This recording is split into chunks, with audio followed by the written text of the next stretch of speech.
네, 여러분, 제 6주차 제 2강 시간입니다.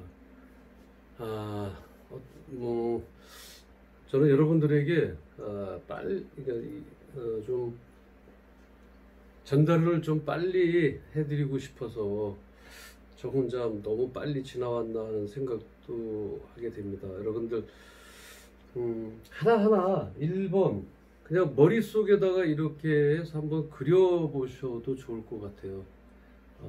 거듭 말씀을 드리지만 이 흐름도, 신용장의 흐름도는 여러분들이 꼭 기억하고 계셔야 됩니다.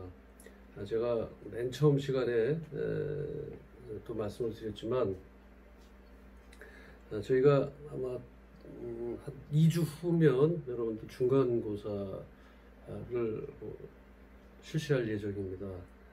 반드시 중간고사의 반은 이 신용장에 의한 것에 대해서 여러분들에게 테스트를 하려고 합니다. 그래서 이 흐름도에 대한 이해가 안 되시거든 언제든지 여러분들 이메일로 하시고, 이메일로 표현하기가 좀 어렵거나 좀 난해하다고 생각하면 약속 시간 또는 저에게 전화를 하셔서 대화할 수 있는 약속 시간을 정해 놓으시면 충분하게 제가 답변을 드리고 이해를 할 수 있도록 설명을 드리도록 하겠습니다. 자, 이제 기본적인 것을 저희가 몇 번 이제 이렇게 골격을 말씀을 드렸습니다. 여기에 이제 조금 살을 조금만 더 붙이도록 한다면, 이제 우리가 보통 얘기하는 요거 매입은행을 사실은 우리가 뭐라고 얘기했어요? 아까 내고라고 얘기를 했고요. 수입상을 영어로 조금 어플리컨트라고 하는 그 영어의 단어를 여러분들이 조금 하셔야 되고요. 수출상은 베네피시얼이라고 아까 제가 말씀을 드렸었습니다. 이러한 단어들은 여러분들이 조금 숙지를 하셔야 될 것 같습니다. 그래서 그거는 제가 별도로 구분해서 여러분들이 좀 착오가 있을지, 그러니까 외우기가 좀 어려울지 몰라서 제가 별도로 수입상에 들어가는 것들에 대한 단어와 수출상에 들어가는 단어를 별도로 해서 제가 말씀을 드리도록 하겠습니다. 자, 우리가 이제 화물 세관에서 바로 들어오는 건 아니에요. 여기 제 첨부를 더 드리면 이제 여러분들이 세관에서 바로 들어오는 것은 아니고, 여기 뭐가 있어요? 옆에 아까 보세창고 말고요, 여기에 해운회사가 있어요. 그렇겠죠, 그죠? 여기도 해운회사가 있으니까 해운회사가 와야 되겠죠. 그리고 그 앞에 이제 해운회사에서 여기에 보세창고로 들어가겠죠, 그죠? 보세창고로 들어가고, 여러분들이 실질적으로 비해를 가지고, 예를 들어서 여기 부산이라고 가정을 해보세요. 부산이라고 가정해주면 여러분들이 가지고서, 물론 아주 중요 제품이라든지 아주 플랜트나 이런 것들이 오면 가서 검사도 해야 되기 때문에 보통 담당 부서가 직접 내려가긴 합니다. 근데 여러분들은 일반적인 제품을 수출입을 한다고 가정했을 때 얘기하는 거기 때문에, 여기에 뭐가 있다 그랬어요? 포워딩 회사라고 하는 데가 있어요. 이 포워딩 회사에서 우리가 비해를 전해주고, 이 포워딩 회사에서 부산 지점을 통해서 물건을 전부 찾아서 어떻게 한다 그랬어요? 트러킹까지 해준다 그랬죠. 여기까지 보내줍니다. 트러킹이라고 해서 예를 들어 부산에서 실제적인 이제 이 트러킹이라고 하는 건 이제 트럭에다가 전부 실어서, 여기에 어떤 거요? 여기에 관세사라고 하는 게 있다 그랬어요. 세관을 여러분들 어떤 얘기를 했어요? 법조계에서 법정 대리인은 누가 한다 그랬어요? 변호사가 법정 대리인을 하듯이 여기에는 관세사라고 하는 데가 있어요. 요 앞에 포워딩 회사하고 여기에 보면 관세사라고 하는 곳이 있어요.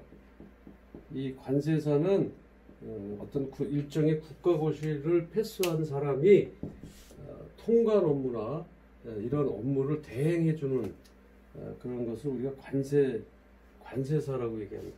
그래서 관세사 사무실 또는 여러분들 이런 거 있죠. 회계사나 세무사님들이 여러분들의 기장 또는 회사에 대한 뭐 대차 대조표 같은 것들을 관리해 주잖아요. 그죠? 여기도 막 관세사라고 하는 곳이 제품의 어떤 세금 문제라든지 그것을 대리해서 통관 업무를 해주는 곳입니다. 그래서 이 포워딩 회사, 여러분들이 이제 수출하거나 이제 어떤 배 시간이라든지 비행기 시간들을 대리해서 이런 것을 전부 선적해주고 물건을 픽업해주고 하는 것들을 대신해주는 회사들입니다. 포워딩 회사. 물건을 수입했을 때 세관에서 우리를 대리해서 해주는 것이 관세사라고 이렇게 여러분들이 이해하시면 될 것 같고요. 자, 이런 거를 조금 더 추가를 이제 시켰습니다. 이제 여기 더 추가를 하면 여러분들이 좀 더 좀 이렇게 좀 착각할 수도 있어서 요 정도까지는 여러분들이 저절로 그릴 줄을 알아야 돼요. 매매계약 체결, 두 번째로 LC, 매매계약 체결하면 LC를 해야 돼요. LC 개설 의뢰할 때 수입승인서라고 LC가 됐으면 어디로 가요? 우리 여기 수입상에서 LC 오픈했어요 라고 알려줘야죠. 그럼 여기 미국에서는 매입은행에서는 어디다가 수출상에다가 알려줘야죠. LC가 도착했어요. 그리고 LC 도착했다는 건 뭐예요? 물건 보내세요 이 말이에요.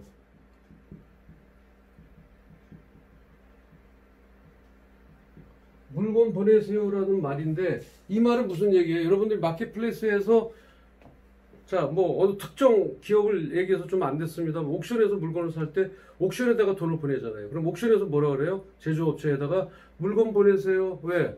돈이 내가 개런티 하고 있으니까 너희들 믿고서 물건 보내세요 하는 거예요.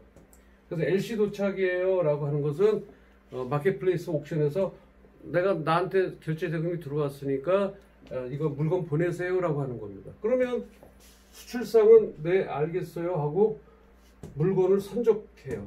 물론 뭐 제가 지워버렸습니다만 여기에 대한 뭐 선적에 대해서 어떤 해상보험이라든지 보험증권을 또 끊기도 하고요. 이런 것들은 그냥 저희가 생략을 하고요. 선적을 하면 뭘 준다 그랬어요 여기서요?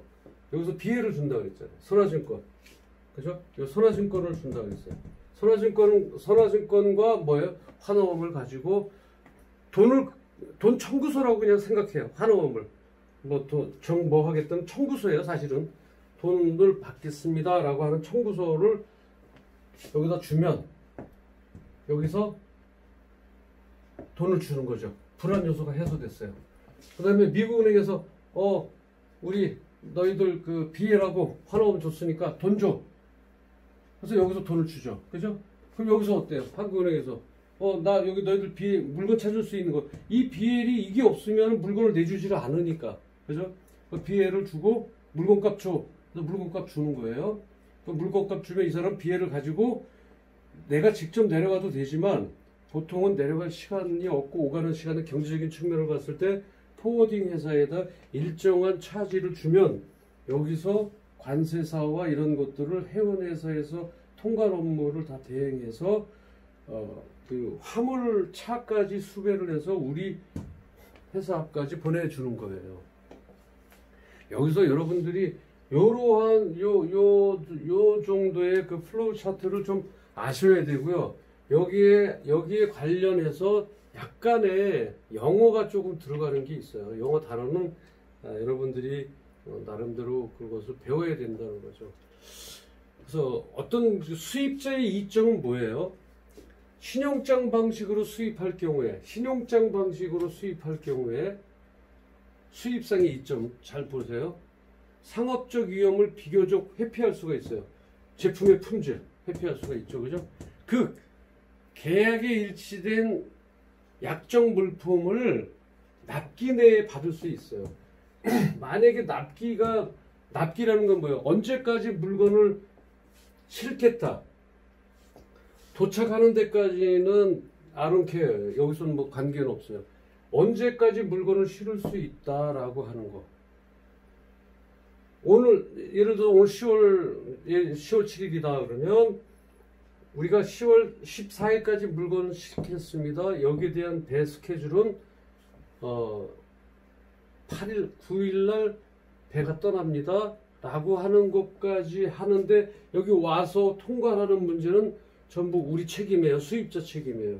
그러니까 여기에 대한 그 약정 물품을 납기일 내에 납품받을 수 있다라고 하는 것은 여기까지 오면 우리가 얼마만큼 빨리 움직이느냐에 따라서 세관을 통과하고 어떤 관세를 물고 해서 트러킹해서 물건을 저희가 찾을 수가 있는 거예요. 그래서 언제까지 이쪽에 선적할 수 있느냐까지가 납기일에 납품받을 수 있다라고 하는 약정입니다. 그래서 여기서부터 오는 거는 우리가 추정을 해야 돼요. 우리가 해석을 해야 된다는 거죠. 그래서 그러한 여기까지만 약속을 지켜주는 것에 대해서는 수입자가 안심할 수 있다는 거죠. 그렇다면 수출상이 신용장 방식으로 수출할 경우에 수입상은 그렇게 해서 이점을 봐요. 정확한 제품을 정확한 날짜에 어떤 납품 데이터를 받을 수 있다라고 하는 이점이 있어요. 이것을 자, 수입자 이점을 그럼 적어볼까요? 여기다가 수입자의 이점. 여기 여러분 그냥 적지 않을게요. 이거 적다 보면 시간이 이 교재에 나와 있습니다. 수입자의 이점과 수출자의 이점. 그냥 제가 말로 여러분들 그 설명을 좀 추가 설명을 좀 해드릴게요. 그 뜻이 뭔지. 그 다음에 수출상이 신용장 방식으로 수출할 경우에 그러니까 신용 위험이 보호된다는 것이죠. 그 다음에 신용장이 없는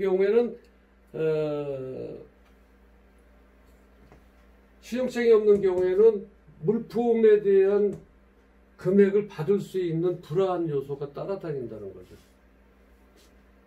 그래서 여러분들의 수출상에 대한 이점은 이렇게 됐고요. 그 다음에 서류를 인도받으면서 이제 여러분들 서류를 인도받죠.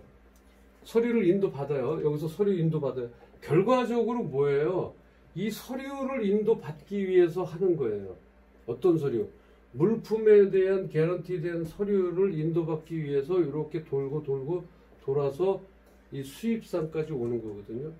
그러니까 서류를 인도받으면서 개설은행으로부터 수입 화물에 대한 그 신용을 공여받아서 물품이 여기에 도착해서 판매되는 기간 동안 대금 결제를 또 유예받을 수가 있어요. 무슨 얘기냐?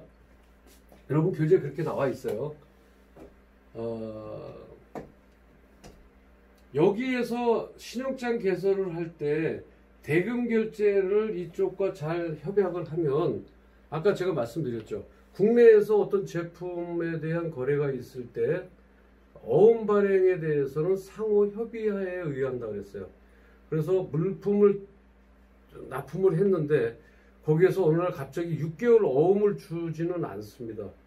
물품을 매매 계약하기 전에 결제 방식에 대해서 약정을 하죠. 그래서 약정을 했을 때 3개월 또는 4개월 후에 대금을 지급하겠습니다라고 하는 어음 발행을 하게 되는데 여기서도 마찬가지입니다. 이래서 수입상과 수출상의 서로 협의하에 의해서 개설은행으로부터 이 은행으로부터 수입 화물 대도에 의한 그 신용을 공여받을 수 있다는 거죠. 그래서 물품이 도착해서 판매되는 기간 동안 대금 결제 유예를 받을 수가 있어요. 무슨 얘기냐면 여기에 요거는 이제 요 다음 시간 요게 끝나면 배울 건데요. 자, 예를 들어서 이거예요. 외상으로 받는 거예요. 외상으로. 여기에 LC 개설 서류를 받지만 BL에 대한 서류를 받지만 여기서 결제를 하지 않아요.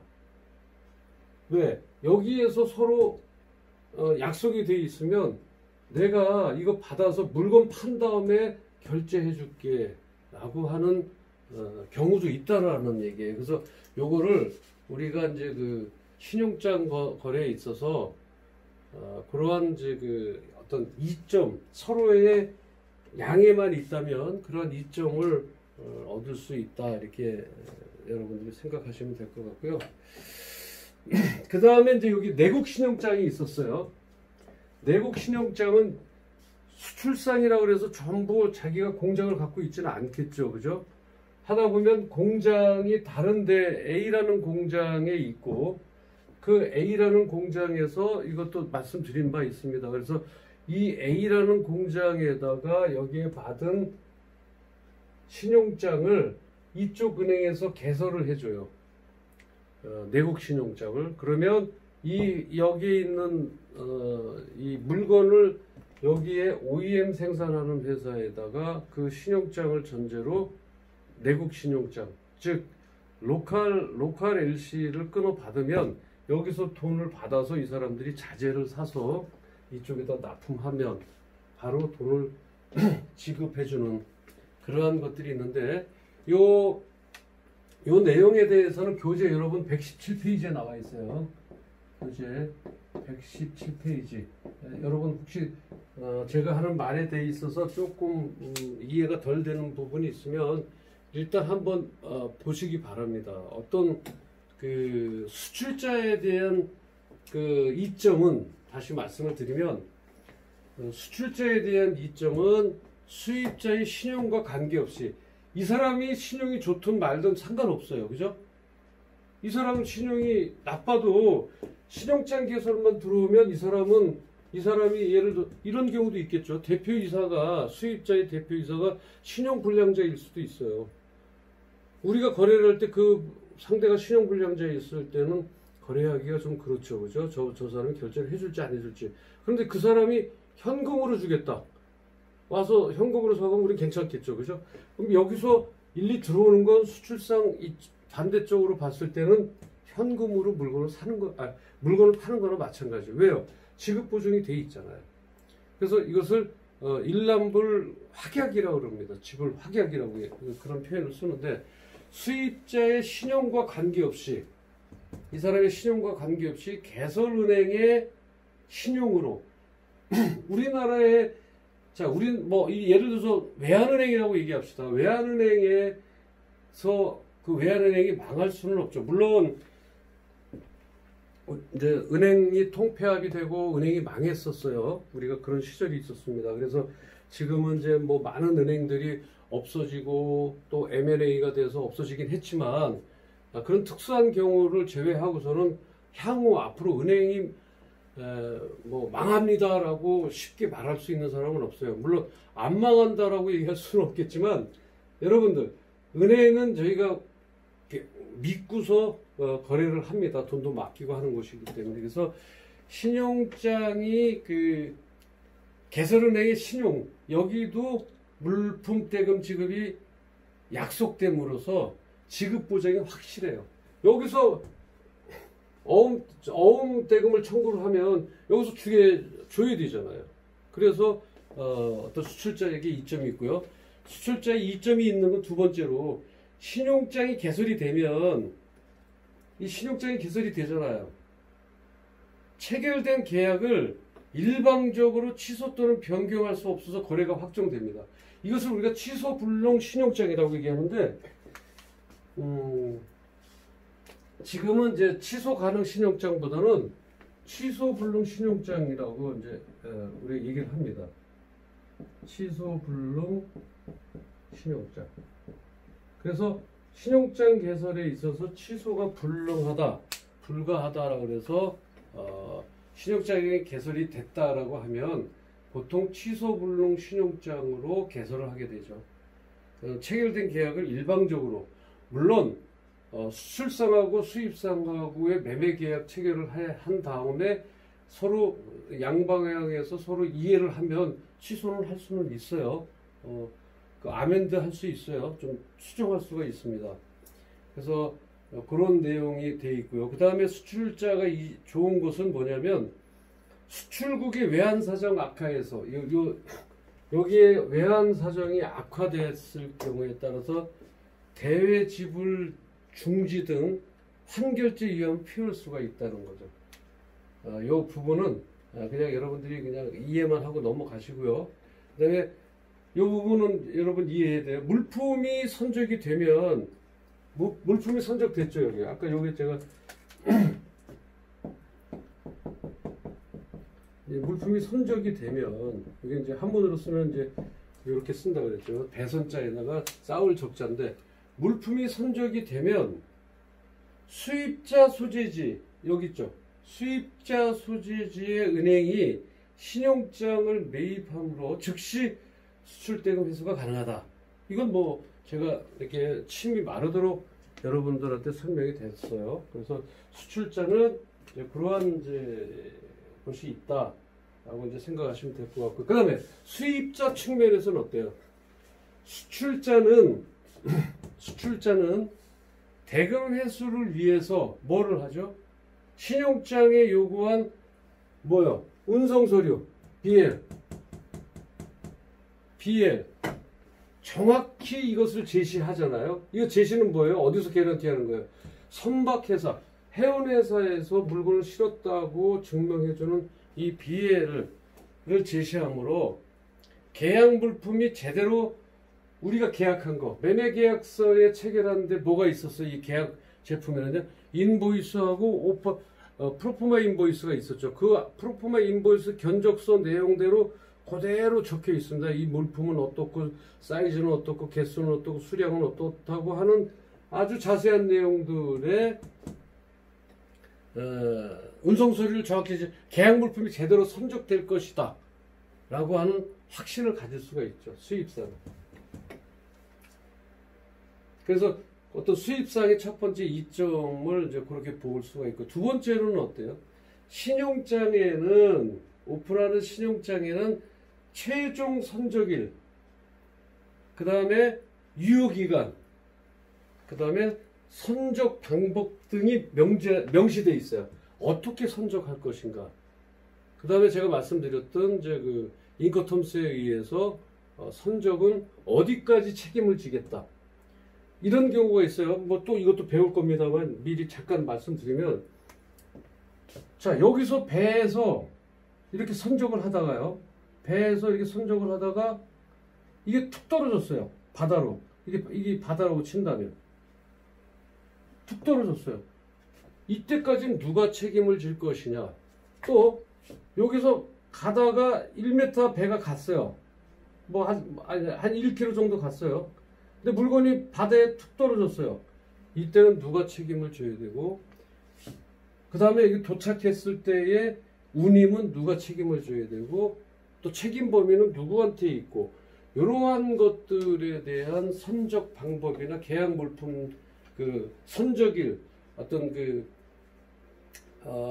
계약 물품이 적기에 도전, 이게 할 이러한 내용들이 수입자에게는 정확하게 명시되어 있다는 거죠. 그래서 수입자는 안심하고 물건을 받을 수가 있습니다.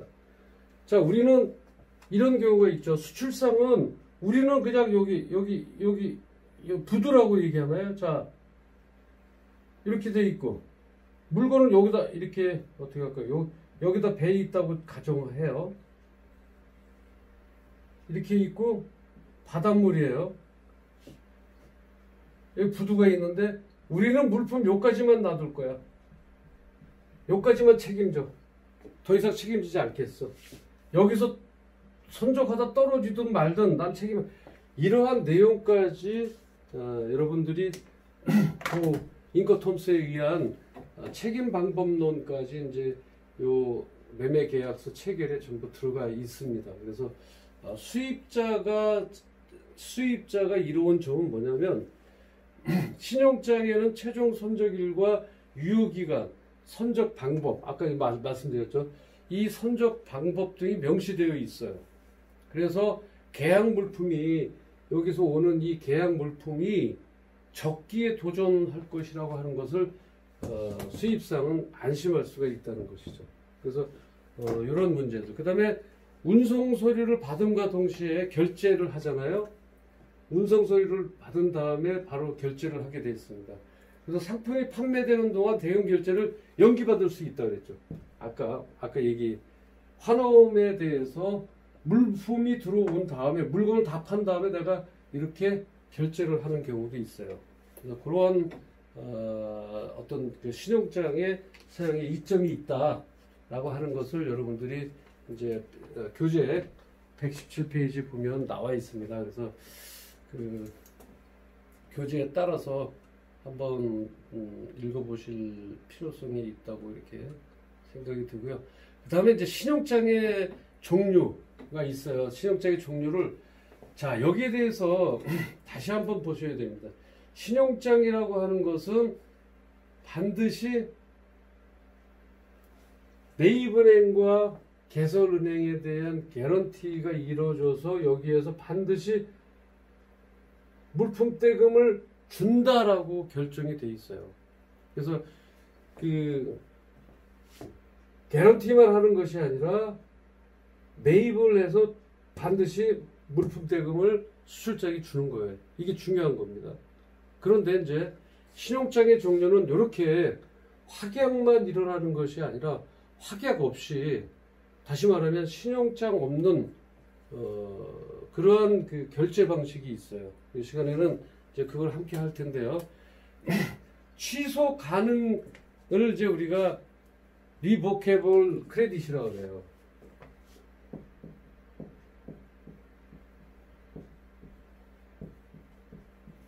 요거는 뭐라고 얘기하냐면 요거하고 반대되는 입장입니다. 이건 뭐라고 그러냐면 취소 가능 신용장이에요. 근데 취소 가능 신용장은 수출상이 그렇게 썩 좋아하지는 않겠죠. 우선 구체적인 것을 들어가기 전에라도 우리가 리보케이블 크레딧이라고 해서 취소 가능 신용장을 수출상이 하겠어요? 여러분들이 입장이라면 안 하죠. 그죠? 여러분들은 뭘 하겠어요? 취소 불능 신용장으로 해야 되겠죠. 그래서 취소 가능 신용장은 취소 불능 신용가, 그러니까 취소 불능 신용장과는 달리 개설은행과 그 다음에 수출자 사이에 법률적 구속력이 있는 약정은 아니에요. 그렇죠? 당연하겠죠. 취소 가능한 신용장이기 때문에 수출상이 개설은행과의 어떤 법률적으로 뭔가 이렇게 개런티되어 있는 상황은 아니라는 거죠. 따라서 개설은행이 원칙적으로 사전에 언제든지 일방적으로 취소 또는 변경할 수가 있어요. 그러니까 수출상은 조금 불안하겠죠. 그죠? 일방적으로 취소할 수 있기 때문에. 그러나 선의의 통지은행, 여기는 이제 매입은행 또는 통지은행이에요.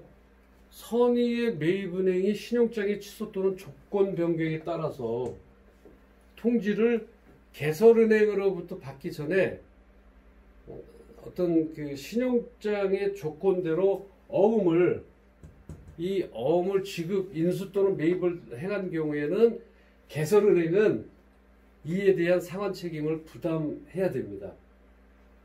취소 불능 신용장에서. 말이 조금 복잡하긴 합니다, 여러분들. 말이 좀 복잡하긴 하지만 이 말이에요. 어찌 됐든지 간에 이 신용장에 있는 그대로라면 취소 불능 신용장이었을 때 수입상에 관계없이 이 개설은행은 여기에다 결제를 해줘야 된다라고 하는 얘기입니다. 그건 아까 전에도 말씀을 드렸어요. 그래서 조금 너무 깊게 들어가는 것보다 그렇게 이제 말씀을 좀 드려볼 것 같고요. 그 다음에는 이제 이게 취소 불능 신용 여기다 그럼 이레보케이블 우리는 이제 영어로 쓴다면 꼭 이 말은 붙여야 돼요. 이레보케이블 이 말은 여러분들이 아셔야 될 것 같아서 적습니다. 이레보케이블 크레딧이에요.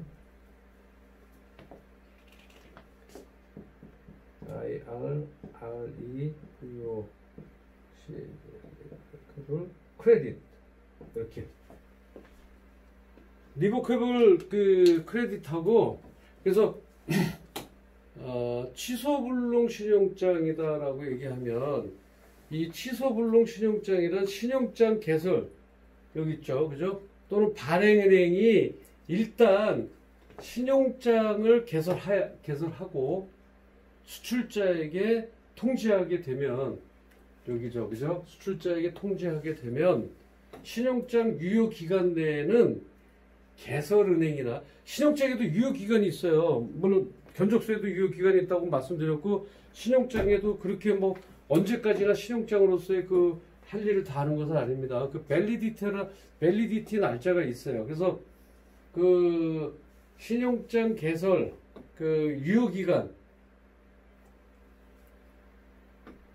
신용장 유효 기간 내에는 개설은행이나 확인은행이 개입할 경우에는 확인 및 그 다음에 수출자 전원이 합의 없이는 이건 취소할 수가 없다라고 하는 거죠. 그래서 여러분들이 좀 쉽게 얘기하면 그냥 취소가 안 되는구나. 취소할 경우에는 모든 사람이 조건부 합의를 해야 된다 이렇게 생각하시면 될 것 같아요.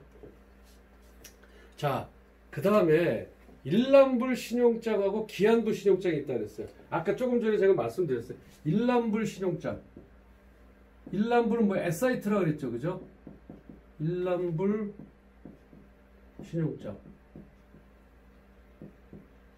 그 다음에 기한부 신용장.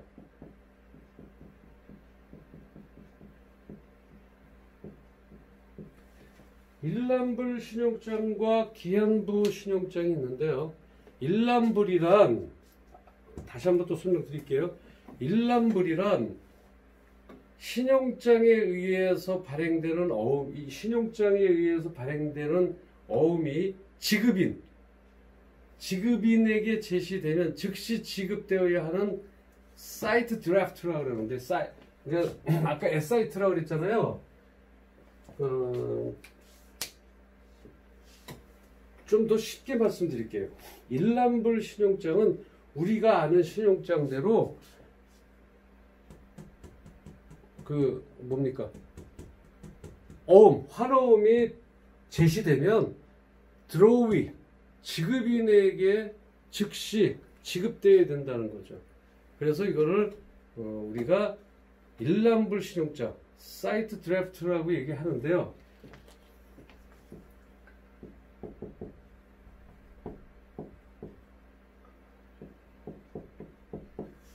사이트 드래프트라고 하는데 이거는 우리가 무조건 어음이 지급인에게 제시되면 즉시 지급되어야 된다. 그렇잖아요. 지급인에게 되면 즉시 지급되어야 된다는 거죠. 그래서 이거는 일람불 신용장이다. 그래서 누구한테 제일 먼저 불안 요소가 해결되냐면 수출상한테 불안 요소가 제일 먼저 해소가 된다. 그 다음에 기한부 신용장. 기한부 신용장은 우리가 유전스 크레딧이라고 하는데요.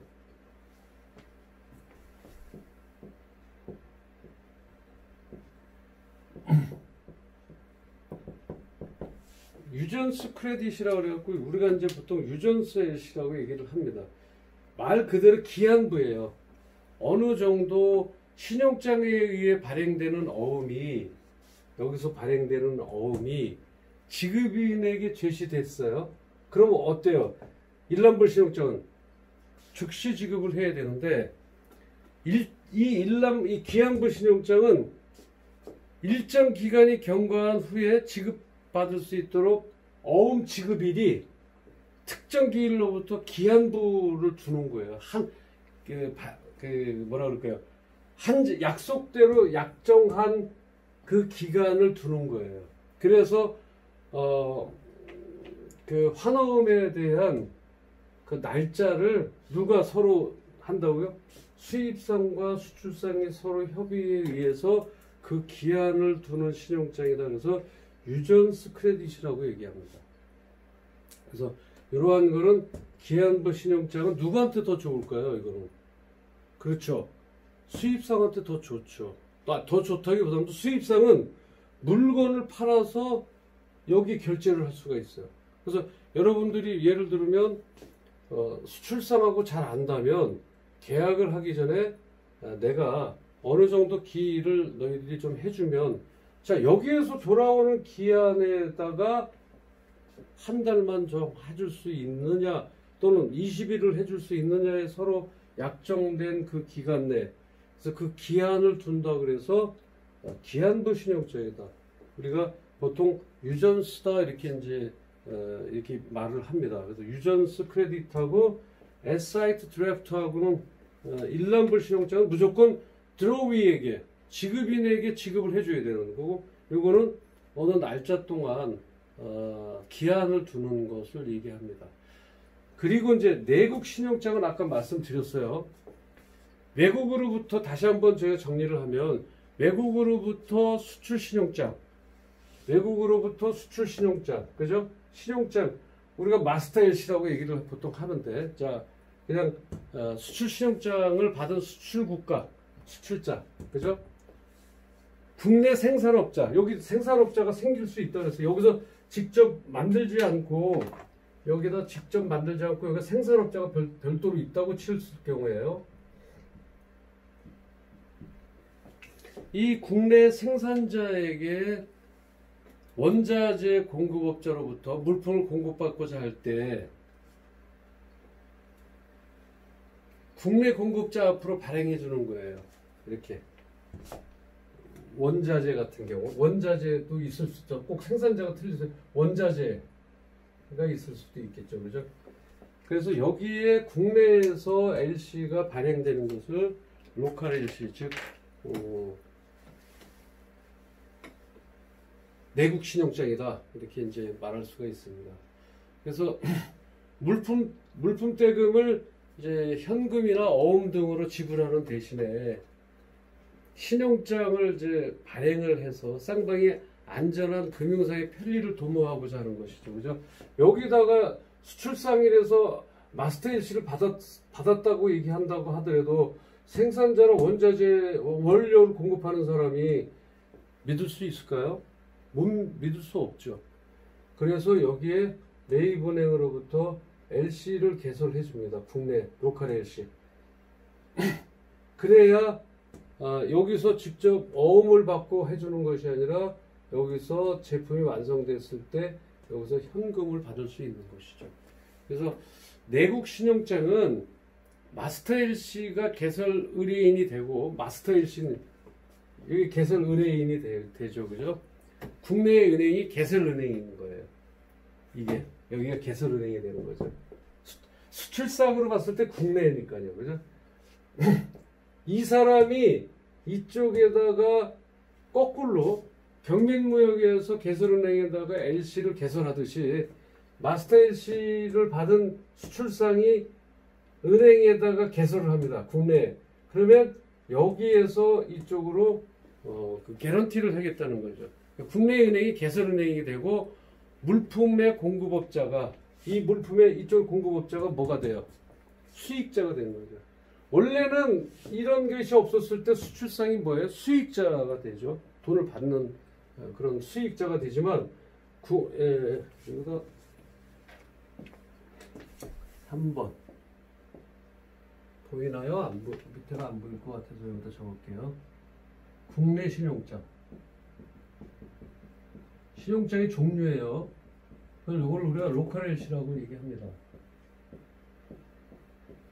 로컬 LC라고 그러는데, 다시 한번 원자재나 생산자를 하는 사람이, 이 사람이 마스터 LC를 받았는데요. 마스터 LC인데 원자재를 이쪽에다 했는데 이 사람은 현금을 받지만 이 사람은 어음을 받을 수도 있잖아요. 원자재를 공급하는 사람이 나는 싫습니다.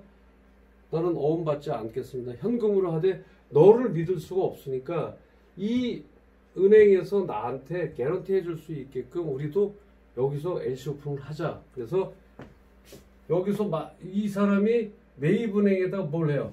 로컬 LC를 개설을 합니다. 그러면 여기는 무조건 개설한다고 받아주는 건 아니에요. 이쪽에서 마스터 LC가 내도돼 있기 때문에 여기를 통해서 이 받은 LC 금액 중에서 거꾸로 이쪽에서 원자재 가격에 대한 부분을 로컬 LC, 즉 내국 신용장으로 개설합니다라고 여기서 개설 신청을 하는 거예요. 그러면 수익자가 누가 되냐면 여기서 이게 매입은행이 아니라 개설은행이 되겠죠, 그죠? 여기서는 그럼 여기서 원자재를 받은 이쪽에다가 이 사람이 수익자가 되는 거예요. 그럼 수익자는 어때요?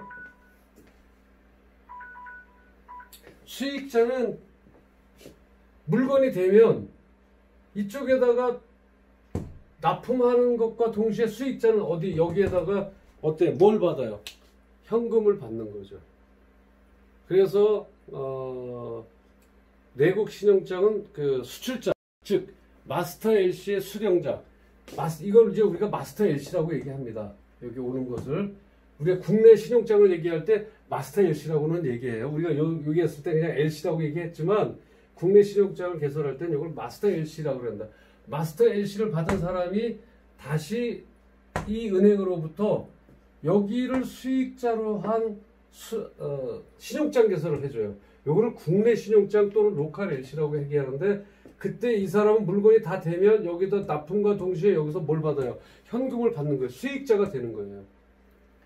한편으로 작은 수출국에서 이루어지는 그 LC를 우리가 국내 신용장이다 또는 로컬 LC다 이렇게 말하고 있습니다. 신용장의 형식이나 문헌의 해석은 일반 신용장에 준하고 있습니다. 그래서 신용장 거래의 당사자, 또 여기에 대해서 당사자에 대한 그 영어는 여러분들이 꼭 알고 계셔야 되기 때문에 다음 시간에는 그 수출과 수입자들의 우리가 일반적으로 이루어지는 영어 단어 몇 개를 시작함과 동시에 다음 진도로 진행할까 합니다. 다음 시간에는 여러 가지 그 추심 방법, 무신용장에 대한 것에 대해서 다시 공부하도록 하겠습니다. 장시간 시청하셔서 여러분들 하는 일에 많이 도움이 되셨으면 좋겠습니다. 수고하셨습니다.